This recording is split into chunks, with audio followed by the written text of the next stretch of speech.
ওরে, কেউ আমাকে ঘরে তোললা, বাইরে প্রচণ্ড ঠান্ডা। আর তোরা আমাকে চ্যাংদোলা করে ফেলে কোথায় গেলি? খালি গায়ে এই কনকনে শীতে তোদের কোনো জ্ঞানাক্কেল নেই নাকি? একটা করে তো সোয়েটার টুপি আমাকে আর আমার ময়ূরকে পরিয়ে আনতে পারতিস নাকি? দেখ, আমার সাথে আমার ময়ূরটাও কেমন ঠান্ডায় কাঁপছে। তোরা সবকটা হলো কিপ্টের দল। তোরা আমাকে এখানে কেন ফেলেছিস? কি ভেবেছিস জানি না নাকি? ওসব ছেলে টেলে কিছুই নয়, বন্ধুর পকেট কেটে ঝেড়ে খাওয়ার ধান্দা। আর আমি শুধু একটা মাধ্যম। আর এটা কি ধরনের প্রথা? একটা কথা জিজ্ঞাসা করি, তোদের কি মনে হয় আমি ছেলের ফ্যাক্টরি? আর তোরা কি কার্তিক মাস এসে গেলেই ছেলে ডেলিভারি সেন্টার খুলিস নাকি? আমি হলাম দেব সেনাপতি, আমি যুদ্ধের দেবতা। আর আমাকে তোরা কি বানালি?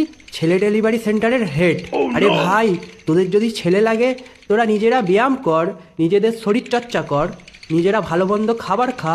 দেখ, একটা এক্সাম্পল দিই, না পড়ে সরস্বতী ঠাকুরকে ডেকে তারা কখনো পরীক্ষায় পাস করতে পারে না। পরীক্ষায় পাস করার জন্য পড়তে হয়, বুঝলি? কথাটা মনে রাখিস। ওরে, তোরা আমাকে কেউ ঘরে তোল, না হলে একটা কেউ চাদর দিয়ে যা ভাই, বাইরে প্রচণ্ড ঠান্ডা। এবার বোধহয় নিউমোনিয়া হয়ে যাবে। এই নিউমোনিয়া নিয়ে বাড়ি ফিরতে হবে। কোন মালটা বেশ বলেছিল মামার বাড়ি ভারী মজা, সেই মালটাকে হাতের কাছে পায়। হাচ্চা।